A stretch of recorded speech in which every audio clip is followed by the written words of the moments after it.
Assalamualaikum warahmatullahi wabarakatuh. Alhamdulillah wassalatu wassalamu ala Rasulillah wala haula wala quwata billah. Selamat mendengarkan, selamat mengkaji, selamat mengikuti pengajian di channel kami. Mudah-mudahan bermanfaat bagi kita semua. Selamat menyaksikan. Islam itu agama yang pro ilmu, jadi cocok tidak cocok. Kalau itu satu potensi dibicarakan, sehingga setiap khitab kepada Nabi itu terusannya ada kata fa'in tawallau. Muhammad, kamu harus menerangkan Islam itu begini-begini. Tapi kalau mereka menolak ajaran kamu, jadi potensi nerima ya dibicarakan, potensi menolak ya dibicarakan. Nah, makanya ini saya beri supaya barokah, ya dapat barokahnya ulama dulu, saya baca ya. Faidatun qala Ibnul Qayyim. Ibnul Qayyim itu muridnya Ibnu Taimiyah. Ta'ammal khitabal Qur'an tajid malikan lahu al-mulku kulluh walahu alhamdu kulluh. Azimmatul umuri kulliha biyadi wa masdaruha minhu wa mawriduha ilaihi. Mustawiyan alal arsy la takhfa alaihi khafiyah. Min aqtari mamlakatihi aliman bima fi nufusi abidihi muttali'an ala asrarihim wa ala niyatihim munfaridun bitadbiril malakah yasma'u wa yara wa yu'ti wa yamna wa yusibu wa yu'aqib wa yukrim. Jadi begini maksudnya, khitab itu otoritas dari minal a'la ilal adna, dari yang lebih kuat ke yang lebih bawah, itu namanya khitab. Kemudian harusnya kita semua sebagai manusia itu sebenarnya orang yang tidak sah memberi khitab, memberi perintah, karena kita sendiri tidak berstatus khalik, pencipta. Jadi misalnya gini, saya janji sama sampean besok datang ke saya, kamu tak kasih uang ya. Besok saja saya tidak mesti hidup. Jadi janji itu sudah salah, besok saja saya tidak mesti hidup. Kalaupun hidup saja uang saya terbakar atau dicuri orang. Maka di sini dibutuhkan otoritasi khitab, harus diberikan zat yang punya otoritas penuh, yaitu zat yang nggak akan mati, yang nggak akan lumpuh, yang nggak akan mengalami satu gangguan sosial. Sebab itu dalam pandangan ulama tafsir itu punya akibat, saya ulang lagi, punya akibat bahwa hanya Allah yang berhak memberi khitab. Sehingga saking kerennya Allah itu bisa khitabun lil ma'dum. Ini di sini nanti ada contohnya. Sesuatu yang enggak ada kemudian Allah bilang kun menjadi ada. Sehingga Allah itu enggak bisa dibantah, enggak bisa ditentang, karena bisa apa saja. Karena asbabul qudrah adalah al-khalqu. Kalau dalam ilmu tafsir, kalau sampean dalam ilmu manusia kan gini, sebabnya melihat itu mata. Kalau dalam ilmu tafsir enggak, yang bisa menjadikan Anda melihat itu menciptakan. Saya ulang lagi ya, jadi kalau dalam ilmu tafsir asbabur ru'yah itu al-khalqu, bukan al-basar.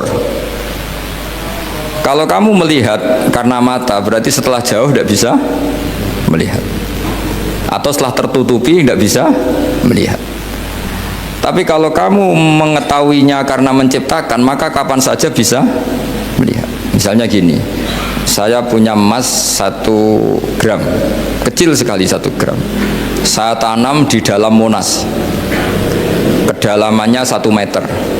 Mbok saya sudah di Jogja, saya tetap tahu bahwa di Monas kedalaman 1 meter ada emas 1 gram. Kenapa? Karena saya yang menciptakan, yang mengatur itu semua. Sehingga setelah saya di Jogja, setelah saya di mana-mana tahu bahwa di Monas itu ada emas 1 gram dalam kedalaman 1 meter. Sehingga Allah ketika mengatakan saya ini zat yang super tahu, itu kata Allah gimana? Ala ya'lamu man khalaqo. Ala ya'lamu ana ta ora ngerti sapa man wong zat khalaqo kang gawe sapa man. Masa orang yang menciptakan kemudian tidak tahu? Jadi awal tahu itu karena menciptakan. Tapi kita ini sudah lama jadi bodoh karena kita tahunya pakai mata. Sehingga kita mengatakan bagaimana orang buta bisa tahu wong dia buta. Kalau dia yang menciptakan tetap tahu. Tadi misalnya orang buta di kamar mandinya masang paku atau masang apa, dia tahu kalau di kamar mandi saya ada paku. Kenapa kok tahu? Karena yang masang saya. Nah, ini penting saya utarakan supaya nanti itu gampang analisis ayat-ayat berikutnya. Otoritas itu, otoritas khitab itu harus diciptakan dulu. Nah, baru setelah punya otoritas, saya ulang lagi, baru punya hak khitab. Nah sekarang enggak, para raja, para presiden, para dosen, para kiai itu sering melancarkan khitab, sementara dia tidak menguasai apa yang akan terjadi. Makanya Allah mengkritik kabura maktan indallahi antaqulu ma la tafalun. Itu salah besar ketika kamu seakan-akan memegang otoritas pada sesuatu yang sebenarnya kamu tuh tidak pernah melakukan, tidak pernah ikut menciptakan. Misalnya jong kowe nak nurut aku sebenarnya mesti uripmu kepenak. Otoritas itu dari siapa coba? Urip kepenak ya di luar wilayah kita, kehidupan besok juga di luar wilayah kita. Sampai kita kalau mau ke kuburan itu panduannya Nabi gimana kalau berdoa? Apa? Assalamualaikum daro qaumim mukminin wa inna insyaallahu bikum lahikun. Salam untuk kalian semua dan kita insya Allah suatu saat akan bertemu, insya Allah. Padahal mati itu adalah satu tapi kalau yang di kuburan itu orang mukmin, kita tidak ketemu lagi sama mereka jika kita mati kafir, karena nanti tempatnya beda, yang satu alamatnya surga, yang satu alamatnya neraka. Maka kata ulama, kata insya Allah di situ adalah kita masih berharap mati dengan status yang sama sehingga bisa ketemu. Jadi itu artinya gini, di selain Allah itu bilang janji, bilang khitab itu nggak sah. Dulu kan Nabi Muhammad SAW itu saking yakinnya setiap problem itu ada malaikat Jibril datang, saking yakinnya. Suatu saat ada orang Yahudi tanya, Muhammad kalau kamu Nabi betul, beritahu kami tentang Dzulqarnain, beritahu kami tentang Ruh, beritahu kami tentang Luqman Al-Hakim. Nabi karena reputasi hariannya dipandu Jibril bilang, ya sudah besok datang lagi ke sini tak jawab. Ternyata Jibril nggak datang, padahal semua ditunggu lama nggak datang sampai utusan. Padahal yang tanya orang Yahudi yang sukanya bully Nabi, lama nggak datang. Lama-lama protes, Jibril ini gimana? Saya dalam keadaan tertekan malah tidak datang. Datang Jibril dengan tanda kutip nyalahkan. Yaitu ada ayat wala taqulanna li syai'in inni fa'ilun dzalika ghadan illa ayyasha. Jangan katakan besok bisa melakukan sesuatu tanpa mensandarkan itu semua kepada kekuasaannya Allah Subhanahu wa taala. Akhirnya semenjak itu Nabi mensyariatkan kalau kamu janji harus mengatakan insyaallah.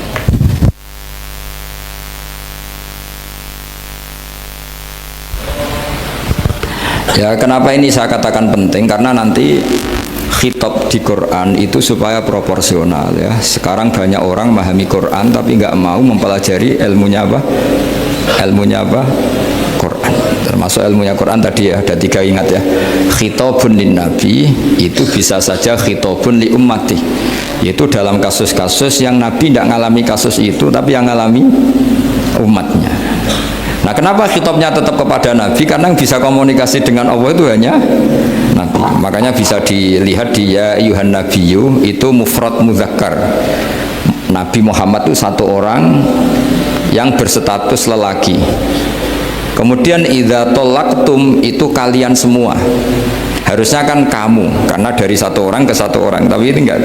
Wahai Nabi, jika kalian umatmu gitu. Jadi karena yang alami tolak itu umatnya.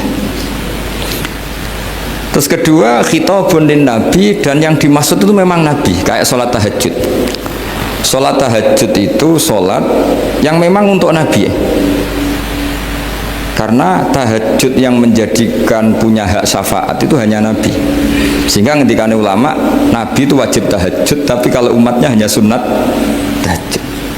Jadi nabi itu termasuk ya kelebihannya sekaligus bebannya wajib apa? Tahajud. Tapi bagi umatnya sunat. Kenapa? Karena Nabi ingin sekali punya hak syafaat.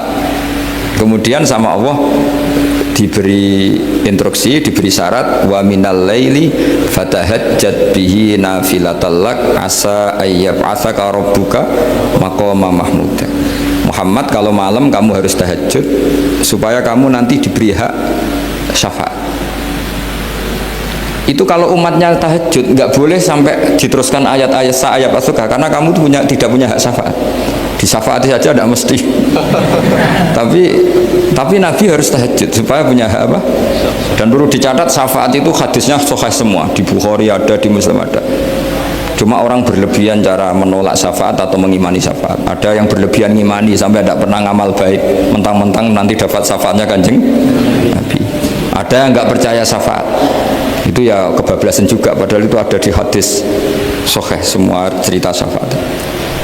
Itu khitabun Nabi, dan yang dimaksud memang Nabi, sehingga umatnya tidak wajib tahajud tapi Nabi wajib tahajud. Terus ketiga, khitabun lin Nabi sekaligus khitabun li ummati. Itu yang dimaksud di hadis Arba'in Nawawiyah, wa inna wa ta'ala amaral mursalin bima amaral bil mu'minin, atau dibalik amaral mu'minin bima amaral bil mursalin, dibolak-balik sama. Yaitu para nabi ya dikhitabi memakan sesuatu yang thayyibat. Para orang mukmin juga kena khitab memakan sesuatu yang apa? Thayyibat. Ini sama. Jadi ya ini ada tiga berarti ya, khitabun lin nabi, tapi yang dimaksud umatnya, khitabun lin nabi yang dimaksud adalah nabi saja.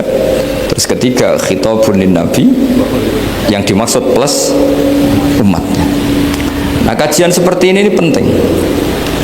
Karena kesalahan Khawarij itu satu kelompok ekstrim yang tidak mengikuti Sayyidina Ali, juga gak mengikuti Sayyidina Muawiyah, tidak mengikuti Ali, juga gak mengikuti Muawiyah, disebut Khawarij. Khawarij itu jamaknya Kharijah, dia keluar dari pikiran ala Sayyidina Ali, juga keluar pikiran dari Muawiyah. Di sini disebut dia khurut dari kata Khawarij, serba keluar, dia tidak mengikuti sana, tidak mengikuti sini, akhirnya disebut Khawarij.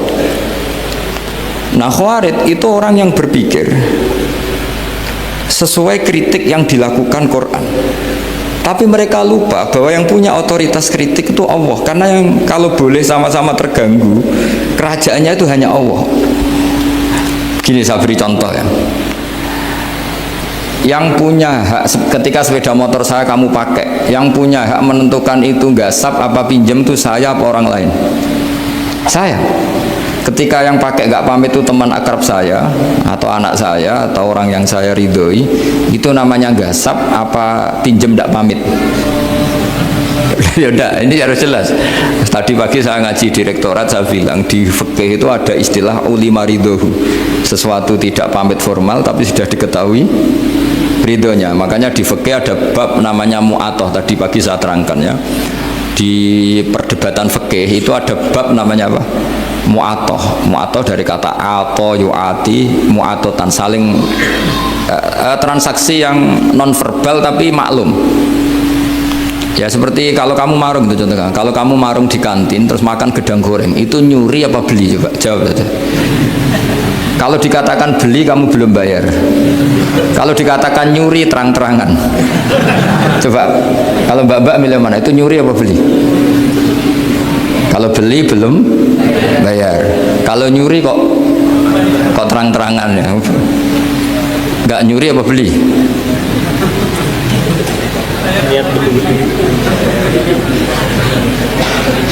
Jadi ada gedang goreng di warung, kamu datang langsung makan, ada kerupuk dimakan, ada telur asin dimakan, itu nyuri apa beli? Nah, itu kalau orang fikih dibabkan kitabul bai'il mu'atoh, akad beli lewat jalur mu'atoh. Menurut Imam Abu Hanifah seperti itu dikatakan beliau pakai dalil al-adat muhakamah, bahwa adat itu berposisi seperti hukum, karena posisi di warung maka ngambil di situ dianggap memulai akad jual beli. Tapi karena ini sesuatu yang potensi masalah, Imam Syafi'i mengatakan itu enggak baik, enggak sah. Karena nanti kalau asumsi kamu gedang goreng itu 1.000, ternyata diregani 5.000 kan mangkel. Nah itu resikonya di situ, ya kan? Tapi kalau misalnya itu dikatakan, makanya Imam Syafi'i mengatakan itu profesional, itu namanya ghormu. Ketika Anda bayar 5.000 itu namanya tebusan kesalahan. Jadi Imam Syafi'i melihat itu tidak jual beli tapi tebusan kesalahan. Sehingga kalau saya jadi hakim, misalnya pembeli bilang asumsi saya 1.000 Gus, terus kata kata penjual enggak Gus itu tak jual 5.000, saya harus memenangkan memenangkan siapa?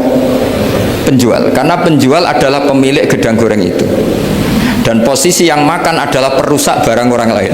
Gitu. Sehingga dimenangkan penjual. Ya, dimenangkan penjual. Kenapa dimenangkan? Karena cara berpikir fikih, karena dia yang punya otoritas itu, punya otoritas kepemilikan. Itu dalam fikih madzhab apa? Syafi'i. Nah, itu penting dalam analogi surga dan neraka. Orang Khawarij itu kalau ada orang dosa, itu dikatakan sudah tidak Islam lagi, dia sudah keluar dari Islam.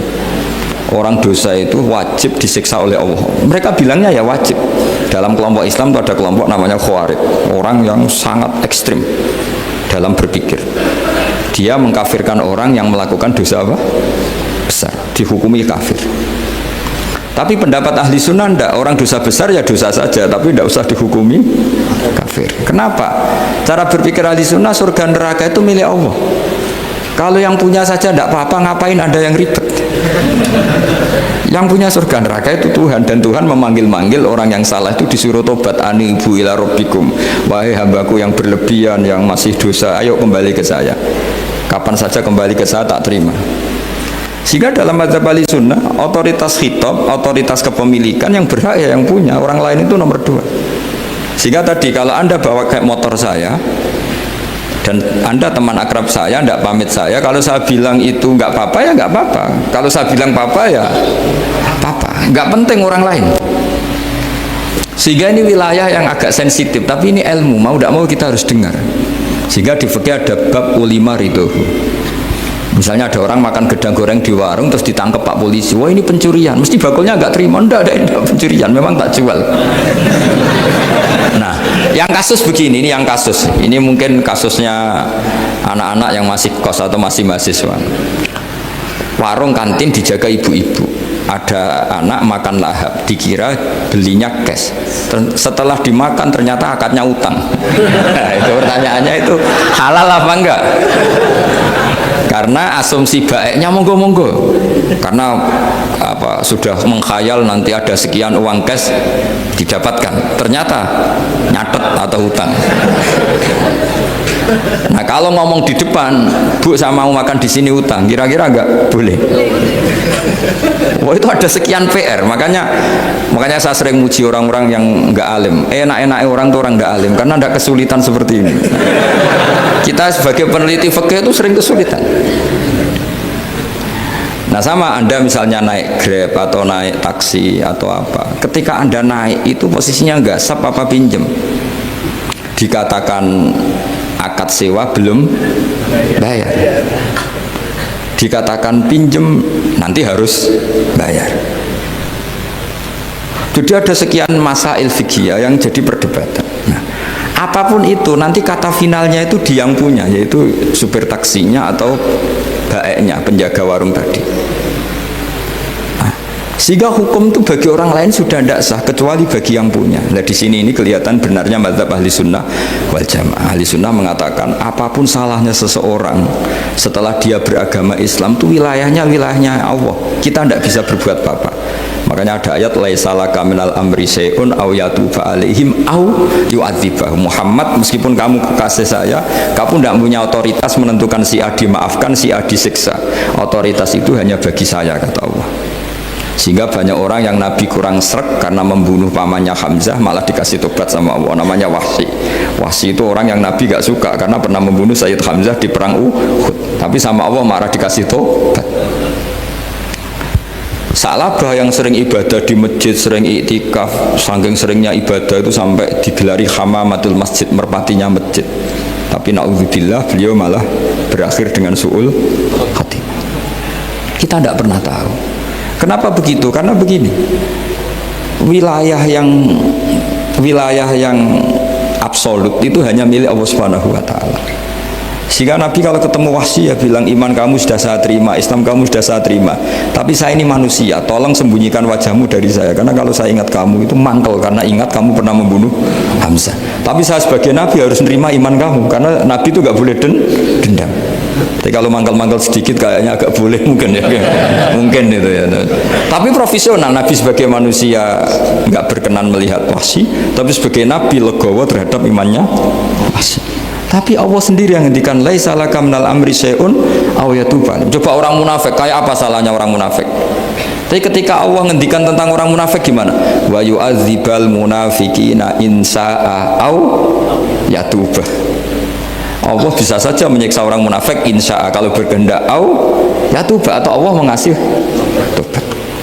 Nah, karena pendapat ahli sunnah itu lebih valid sesuai ayat-ayat Quran, maka yang diikuti mayoritas di dunia adalah mazhab ahli sunnah wal jamaah. Dan itu dimulai cara berpikir yang sederhana, yang berhak menentukan khitab ya yang punya, titik itu saja.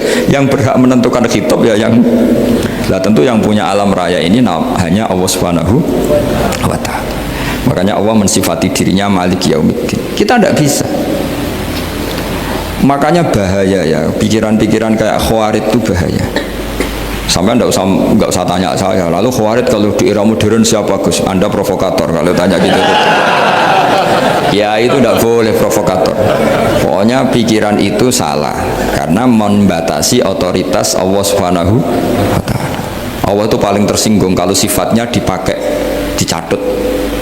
Di Sahih Muslim itu ada riwayat, di hadis Muslim termasuk hadis Sahih itu Bukhari dan Muslim, itu ada seorang soleh sujud.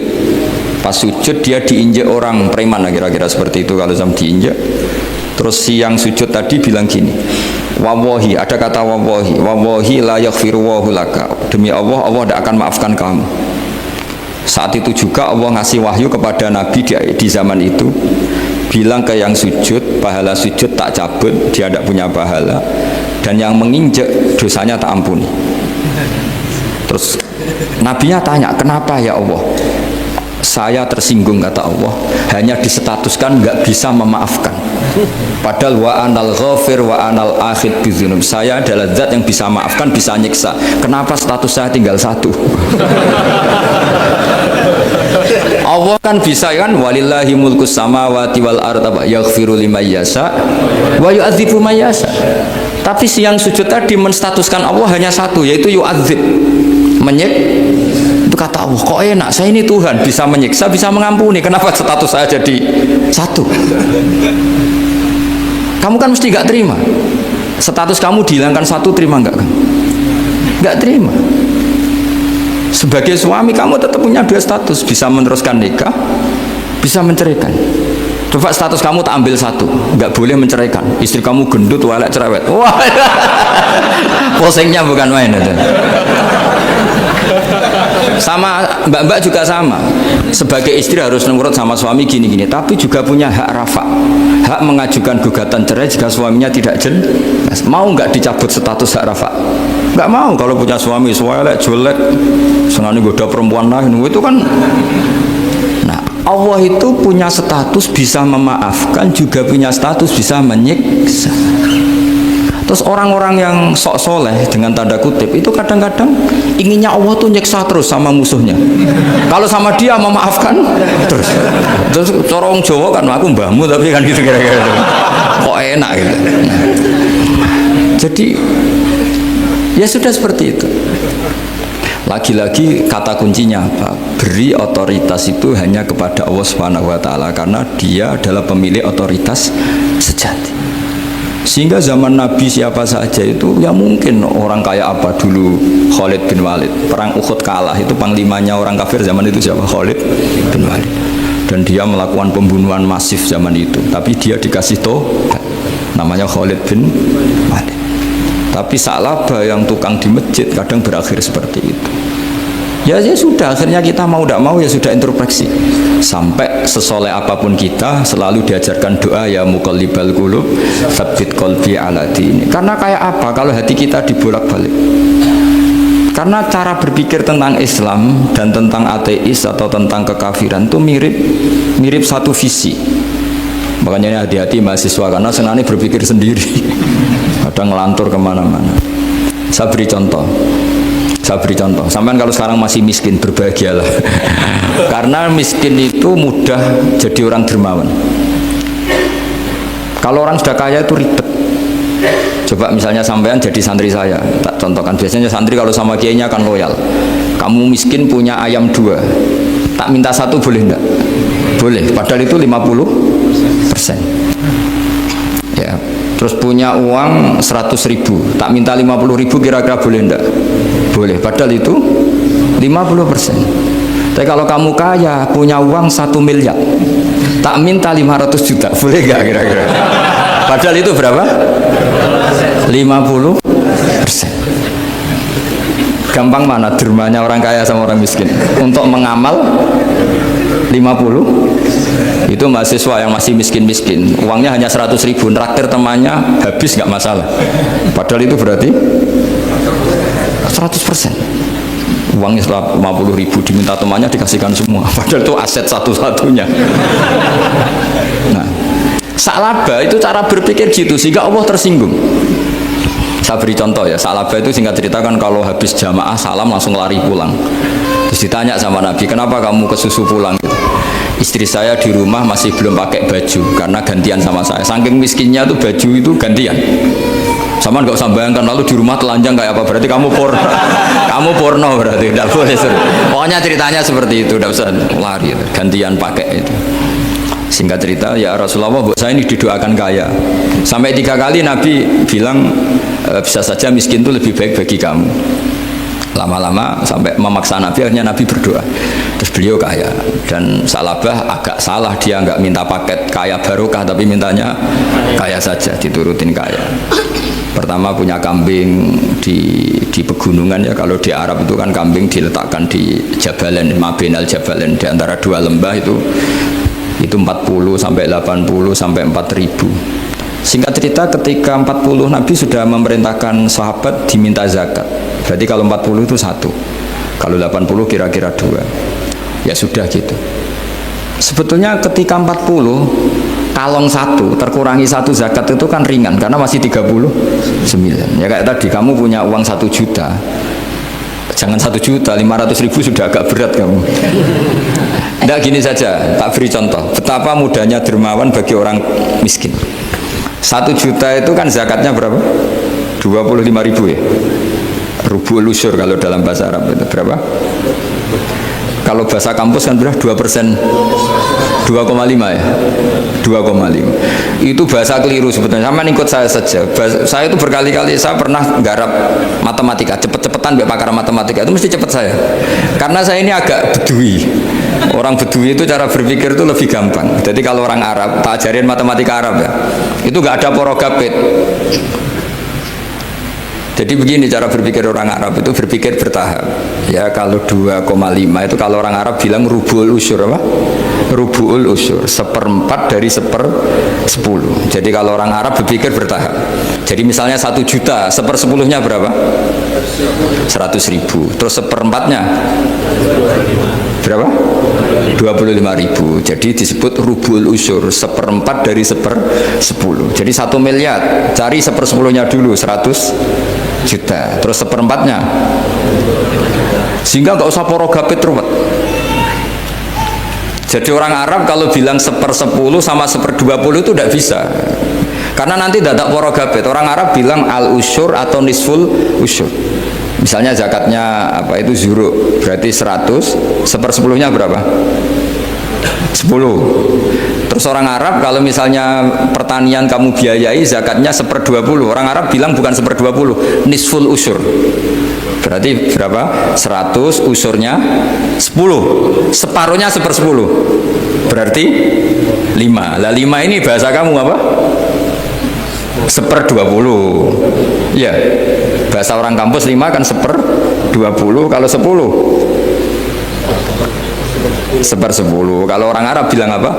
Usyur atau nisful. Kan gampang gitu.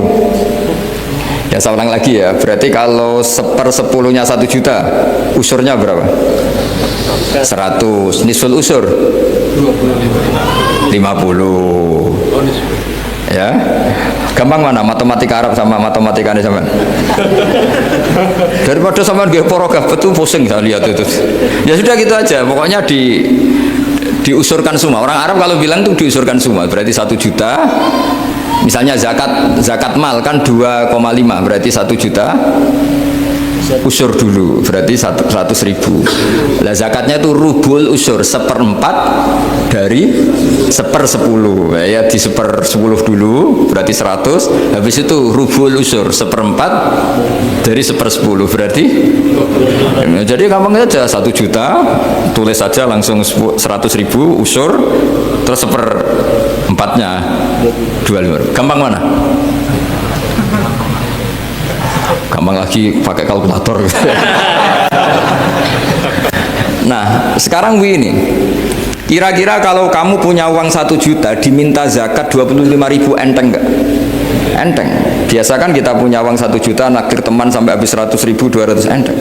Tapi kalau sudah 10 juta 10 juta berarti rubul usurnya berapa? 250. Kalau 1 miliar 25 juta. Wah itu sudah pikiran kamu kan bikin toko baru, bikin konter baru. Nah kalau 100 miliar berapa? 200. Nah sak labah ini ketika dimintai zakat ketika 40 enggak, masih kambing 40 enggak mau, 80 enggak mau, sampai hampir 4.000.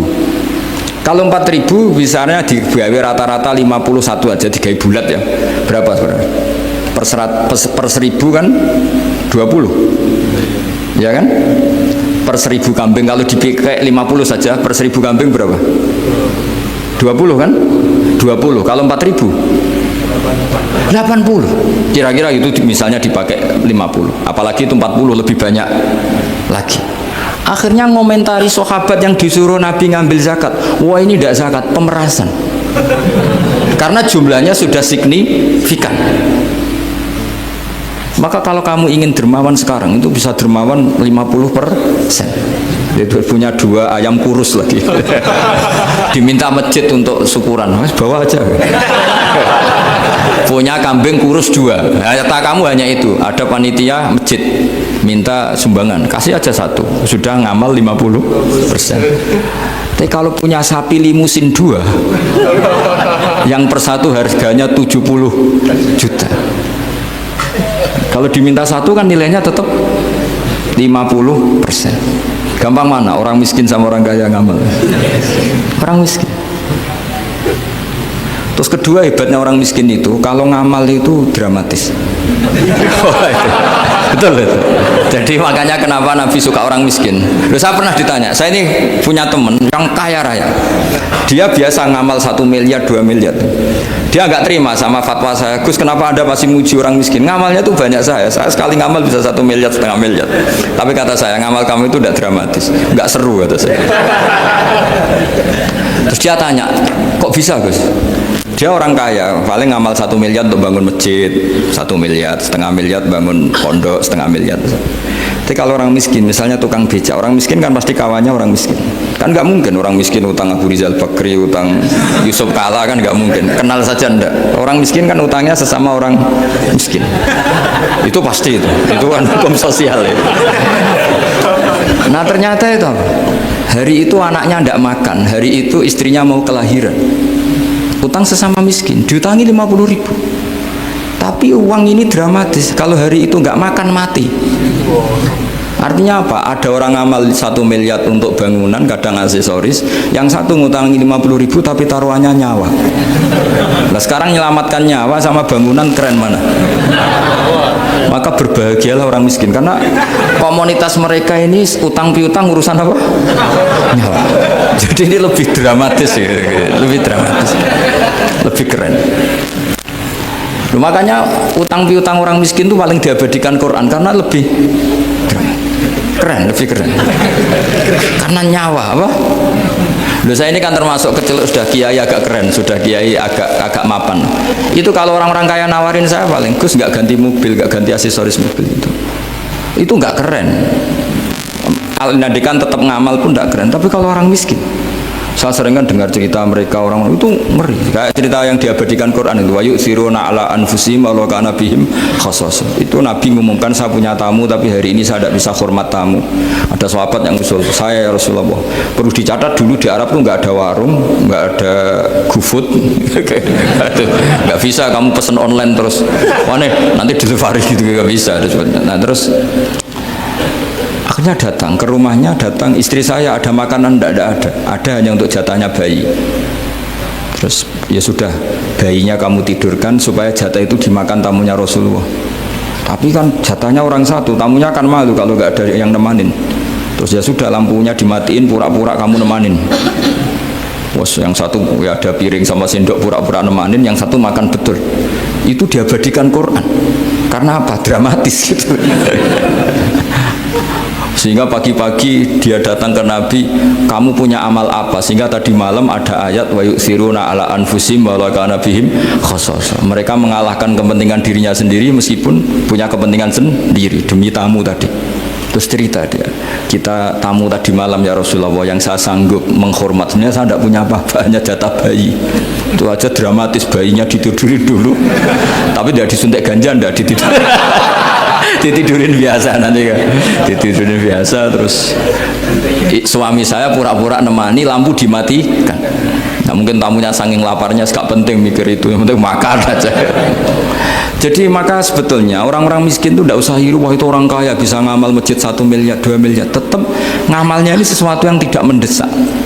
Tapi sesama orang miskin, kalau temannya minta tolong itu mesti dramatis. Istri mau kelahiran, kematian, kelaparan. Pokoknya yang diselamatkan itu seru semua. Artinya gini ya, kalau miskin ya nikmati saja, itu ada peluang untuk menyalip pahalanya orang-orang. Tapi yang kaya ya tetap kaya. Kalau semuanya miskin, nanti yang miskin kerja di mana kalau semuanya miskin? Ya kembali ke tadi, ke ilmu khitab. Kalau ini tidak dipelajari, maka orang khawarid ini megang otoritas. Tidak bisa. Mereka nggak menguasai pintu surga maupun pintu neraka. Nggak bisa. Mereka dengan seenaknya, tobatnya orang yang pernah gini nggak diterima. Tidak bisa. Wilayah yang nerima tidak itu wilayahnya Allah Subhanahu wa Ta'ala. Sehingga kita tetap berpendapat sesuai eksplisit yang ada di Quran. Walillahi mulkus samawati wal ardi. Apa? Yaghfiru liman yasha wa yu'adzibu man yasha. Sehingga nggak boleh kita pegang otoritas agama, nggak boleh. Kita hanya bisa menjelaskan. Kalau pegang nggak boleh. Misalnya saya dengan sampean surganya dulu mana? Bisa saja dulu jenengan. Kok bisa Gus? Iya kan? Mungkin wah keren ngaji tawaduk mau. Mungkin saya dari bab tawaduk keren sampean.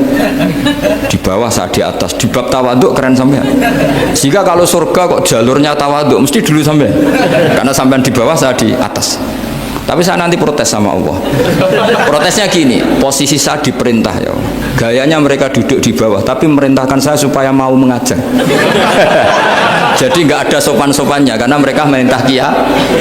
Ya, terutama di PPAI ya, Pak. Oh itu nggak sopan sekali kan merintah. Sehingga kalau yang dipandang, makanya masyhur itu kan, ada wali itu. Yang satu jadi wali karena sholat di shaf awal, keren kan, shaf awal fadilahnya utamanya kan luar biasa. Yang satu kalau sholat tuh di belakang terus, tapi juga jadi wali. Yang depan agak protes, ya Allah kenapa ini jadi wali padahal sholatnya di belakang. Jawabannya lucu yang di belakang. Kenapa? Saya itu malu. Saya ini masih banyak dosa, banyak salah kok di depan. Kok kayak suci sendirian. Jadi kalau kamu sowan sama raja atau sama kiai, yang paling depan itu kan yang kepedean. Dia milih yang belakang, jadi sopan aja, nggak terlalu dekat gitu. Orang itu tidak pernah tahu. Kadang-kadang Allah itu kita tidak pernah tahu. Andai kan boleh dibahasakan, kita tidak pernah tahu cara berpikir Tuhan. Jadi Allah itu zat yang mau, ya itu tadi otoritasnya penuh. Makanya saya pernah cerita di mana-mana, di kitab-kitab yang saya baca itu ada 2 orang yang ahli neraka, sudah di neraka. Ini sekaligus ijazah, saya ulang lagi sekaligus ijazah, bisa dipraktekkan nanti itu. Setelah itu 2 orang ini dipanggil ke surga sama Allah. Allah itu tanyanya ya aneh, enak di neraka? Ya udah enak di neraka. Ya gak enak di neraka, kok ditanya enak enggak ya gak enak. Ya sudah kembali lagi ke neraka. Lari kencang-kencang, lari menuju neraka. Lari. Sama Allah dipanggil lagi, loh kenapa kamu semangat? Ya Allah, saya ini kapok, saya ini trauma. Dulu ketika engkau perintah, saya ini lelet sekali. Disuruh sholat lelet, disuruh zakat lelet. Maka ini jenengan perintah saya semangat supaya nggak ngulang kesalahan yang sama. Akhirnya sama dipanggil, ya sudah di surga aja, di surga. Karena semangat lari menuju neraka. Maka ini ijazah nanti kalau di mahsyar ya, kamu dipanggil, ayo masuk neraka, harus apa? Semangat. Harus semangat. Oke Gusti, semangat. Lah repotnya kalau nggak dipanggil lagi. Akhirnya barokahnya semangat itu dia di surga. Kita tidak pernah tahu cara berpikir Tuhan, nanti kan boleh dibahasakan seperti itu. Yang satu, ayo kembali lagi ke neraka. Tolah itu jalan oleh lagi, sampai itu nggak semangat oleh lagi. Terus ditanya sama, kenapa kamu tolah gitu? Saya tidak pernah ngira ya Allah, ketika engkau panggil di surga, kemudian engkau kembalikan lagi ke neraka. Ya sudah, kamu di surga saja. Barokahnya husnudzon. Jadi Tuhan itu unik. Makanya dalam tradisi ulama itu ad-dinu ar-riwayah, agama itu riwayat. Sebagian diredaksikan inna hadzal ilma dinun fanzuru amman ta'khuduna dinakum. Agama ini, ilmu ini agama, maka lihat riwayatnya. Karena kita tidak pernah tahu cara berpikir Tuhan. Kita harus mengikuti riwayat yang diutarakan Rasulullah SAW. Karena kita tidak pernah tahu. Kayak tadi ada orang diinjek, kita mesti kan terprovokasi ingin bela yang sujud menyalahkan yang injek. Tapi ketika yang sujud mencatut nama Tuhan, Allah tidak akan memaafkan kamu. Itu Tuhan tersinggung karena sifatnya direduksi satu, diambil satu, disembunyikan satu. Loh, ada kan dia begini mungkin malah Allah maklumi. Saya tidak akan maafkan kamu. Enggak apa-apa Allah, kan saya. Kan tidak mencatut namanya Allah. Selama hidup saya tidak akan maafkan kamu. Allah nggak akan tersinggung. Karena dia sebagai manusia tentu punya dendam, punya rasa mangkal, punya emosi. Tapi kalau ketika bilang Allah tidak akan maafkan kamu, berarti dia mencatut statusnya Allah. Dan Allah disifatkan hanya satu dari sifatnya Allah, yaitu hanya sifat menyiksa. Padahal Allah punya sifat memaafkan. Ini hati-hati bagi orang-orang soleh, orang-orang yang terlalu berpikir keras dalam Islam, nggak boleh seperti itu. Masyhur itu kan, ada satu perkampungan yang sering secara masif terstruktural mau menghabisi Nabi, yaitu namanya kampung Usoyyah, Ro'lan sama Zakwan. 3 kampung ini sering koalisi mau menghabisi Nabi, sampai Nabi sering kunut nazilah, Allahumma an Ro'lan wa Zakwan wa Usoyyat asad Allah wa Rasulullah. Sering dipasutkan gitu, tapi Allah malah nurunkan wahyu, Muhammad, kamu tidak boleh intervensi saya seperti itu. Bisa saja mereka dapat hidayah. Semenjak itu Nabi meninggalkan kunut nazilah. Terus dan sebagian ulama mengatakan itu awal diturunkannya ayat laisalaka minal amri syai'un au yatuba alaihim au yu'adzibahum. Jadi ini sekaligus lagi-lagi ini bab khitab. Jadi ya seperti kita punya, makanya orang itu tetap donga ya muqallibal qulub sabit qalbi ala dini, karena otoritas itu bagi yang punya. Maka kata malik, kata pemilik itu kunci dalam ilmu tauhid atau ilmu tafsir atau ilmu apa saja. Misalnya gini, sampai saya punya rumah. Saya punya rumah yang ruangan depan itu ruang tamu, tentu dapat perlakuan khusus. Sering steril, sering bersih, bahkan dihias pakai bunga, pakai macam-macam. Ruangan tengah biasa, ruangan belakang buat buangan sampah, buat WC, buat macam-macam. Sah apa enggak? Sah. Kenapa? Karena saya pemiliknya. Apa? Karena saya. Tapi kira-kira yang sedang di ruang tamu, tanah yang sedang di ruang tamu yang dimanjakan juga nggak boleh kumo luhur. Bisa saja suatu saat saya rubah pikiran, rumah saya tak balik dari menghadap utara ke selatan. Yang dulu WC jadi ruang tamu, yang ruang tamu jadi WC. Langsung perlakuannya rubah 180 apa derajat, 360 derajat. Nah itu yang di sini nih, kenapa orang soleh pun tetap takut sama Allah, karena Allah tuh yaf'alu ma yasha, bisa melakukan apa saja. Sehingga tradisinya ulama ketika zaman ini sudah rusak seperti ini, ulama-ulama tidak ada yang khawatir, karena Allah mensifati dirinya al-hadi sebagai zat penunjuk. Coba kita sudah tidak ditungguin nabi, nggak ditungguin wali, nggak ditungguin orang-orang soleh dulu, tapi agama itu ya jalan sampai sekarang. Ada orang ngaji, ada orang sholat, ada orang zakat. Andekan agama itu diserahkan manusia, sudah kita tidak bisa mempertahankan agama ini di zaman seperti ini.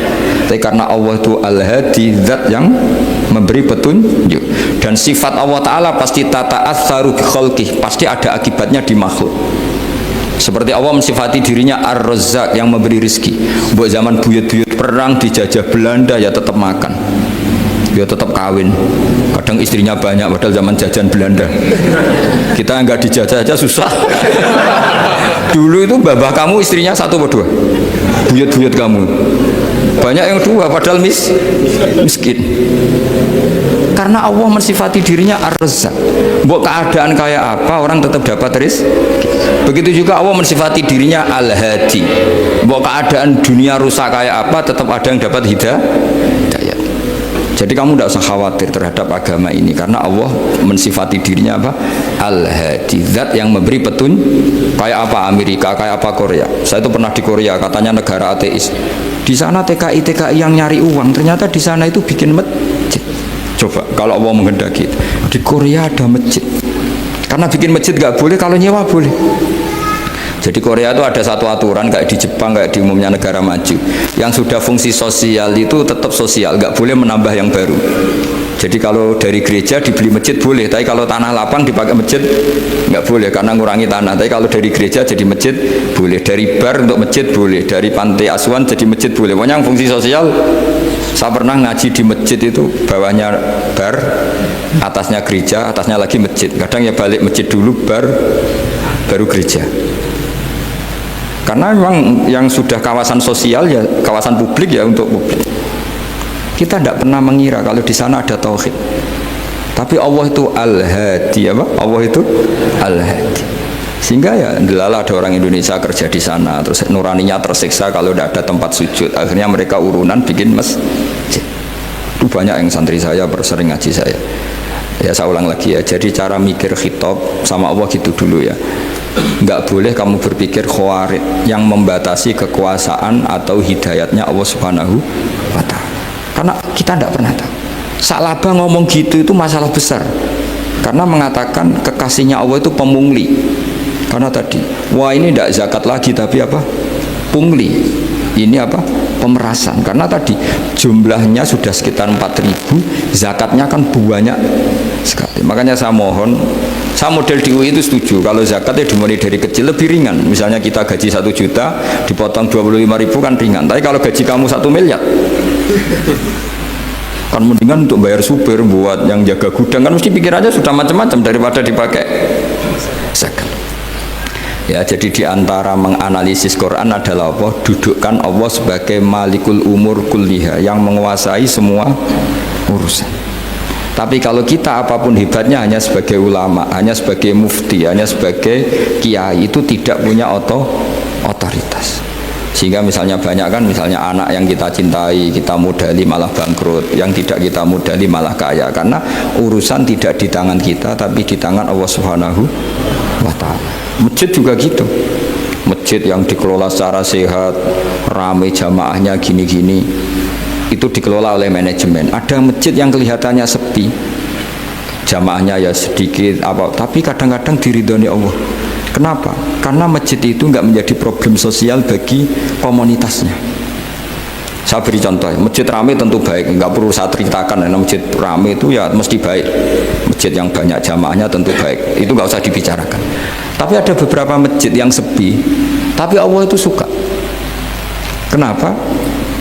Karena lembaga agama itu nggak boleh mengganggu sistem sosial. Jadi kita tidak pernah tahu cara berpikir Nabi. Yaitu banyak kan sahabat habis sholat duhur ba'diyah di masjid, qobliyah di masjid. Apa kata Nabi? La taj'alu buyutakum kuburan, cung nak apik aja mbok entek-entekno ning masjid. Omam ya bagai keapian. Rumah kamu jangan jadikan kuburan. Jadi sholat sunatnya di masjid, ba'diyahnya di masjid. Pulang-pulang tanya, "Mah, makannya di mana?" Terus marah-marah karena kurang disediakan makanan. Kan lucu kan? Di masjid qobliyah, ba'diyah, pulang-pulang tanya apa? Makanan. Tersinggung lagi kalau belum disediakan. Akhirnya apa? Anak-anak kita yang kecil kenangan melihat bapaknya itu apa? Bapak itu orang yang kalau dari masjid tanya makanan dan marah kalau tidak kesampaian. Coba kalau kamu datang dari masjid sholat, Kenangan anak kamu apa? Bapak itu orang yang kalau datang dari pergi sholat. Sehingga kenangan anak-anak kita ini melihat kita sholat sujud di rumah. Jika Nabi membahasakan apa? Jangan jadikan rumah kamu sebagai kuburan, kasih jatah sholat. Sehingga ulama mengatakan jamaah itu paling baik itu di masjid untuk jamaah fardu. Untuk sholat sunat beberapa malah sebaiknya di rumah. Sehingga saya ini sebagai kiai ya sering bingung. Bingungnya kadang ada orang terlalu overacting, ingin masjidnya ruame sehat. Yang satu enggak. Saya ini sering dipamiti. Ya saya akhirnya bingung. Bingungnya ya barokahnya ngalim itu bingung. Kalau nggak ngalim malah nggak bingung. Karena ya sudah harus gitu. Sampai tak beritahu ya. Nabi awal ngendikan itu ju'ilat lanal ardu kulluha masjidan. Semua tanah Allah itu hakikatnya masjid. Apalagi ini rumah kita. Anak kita biar menyaksikan saat kita sujud, saat kita baca Quran, saat kita ngaji. Kalau semua ini di masjid, kemudian Anda di rumah taunya makanan, menuntut ngopi, menuntut kenangan di keluarga kita kurang baik. Makanya Nabi membahasakan apa? La taj'alu buyutakum kuburon. Jangan jadikan rumah kamu sebagai kuburan. Apalagi ada pepatah lagi, al-ummu madrasatul ula. Ibu adalah madrasah pertama. Coba kalau kita ngajarin Quran di rumah, ya tentu masjid ya tetap ada kegiatan, tapi jangan sampai mematikan rumah. Sehingga kita sebagai ulama itu ada masjid rame ya seneng, ada masjid setengah rame ya nggak apa-apa, asal efeknya menyebar ke masyarakat. Jadi ramenya masjid ya baik, tidak rame kalau yang rame ibadah di rumah-rumah juga baik. Maka dulu zaman Nabi Musa malah istilahnya waj'alu buyutakum qiblata wa aqimus sholat. Jadikan rumah kamu sebagai kiblat, sebagai tempat ibadah. Coba kenangannya Nabi kalau sholat malam itu di rumah apa di masjid? Di rumah. Sehingga Aisyah punya kenangan sampai hatta waromat qodamau, sehingga kakinya Nabi bengkak. Dan Nabi alami saja. Kamu kira Nabi sholat punya kayak anak-anak sekarang kan yang ada ruang sholat, ternyata hanya dipasang sajadah sama tasbih, nggak pernah dipakai. Kalau Nabi enggak, yang dipakai Sayyidah Aisyah itu ya tempat sholat. Sehingga kata Aisyah, Nabi itu sholat di tempat tidur saya. Kalau Nabi sedang berdiri, kakiku tak selonjorkan. Kalau Nabi sujud, kakiku tak ingkretkan. Ya di tempat Sayyidah Aisyah tidur itu Nabi sholat. Pas berdiri kan berdirinya Nabi lama, Aisyah selonjor. Pas Nabi mau sujud, kakinya diingkretkan. Segampang itu Nabi. Akhirnya apa? Kenangannya Aisyah sebagai istri itu doa-doa tahajud, doa-doa. Coba kalau Nabi tahajudnya di masjid, Sayyidah Aisyah tidak punya kenangan doa-doa apa? Tahajud. Sehingga kita harus ngikuti ngaji. Kalau nuruti teori ya sholat itu ibadah. Sebaiknya kalau ibadah ya di tempat ibadah. Tidak seperti itu cara pandang. Kata Nabi, semua buminya Allah adalah saksi kita ketika ketemu Allah. Semakin saksi itu banyak, maka semakin baik. Maka kalau sholat sunat, kesunatannya itu pindah-pindah tempat. Tapi ya jangan terlalu habis di sini terus pakai mobil ke sana gitu. Iya, kalau pas di perempatan ada orang cantik nggak jadi diterusin nanti. Tapi ini sama saya cerita ya. Jadi di antara mengkaji Quran itu mengkaji cara Allah membuat khitab. Dan yang kunci semua adalah Allah adalah zat sing otoritatif, malikul umurikul dia, pengendali dari semua. Maka kalau nyifati Allah ya tetap yaghfiru liman yasha wa yu'adzibu may yasha. Jangan pernah mengambil otoritasnya Allah Subhanahu wa taala. Sekian, assalamualaikum warahmatullahi wabarakatuh.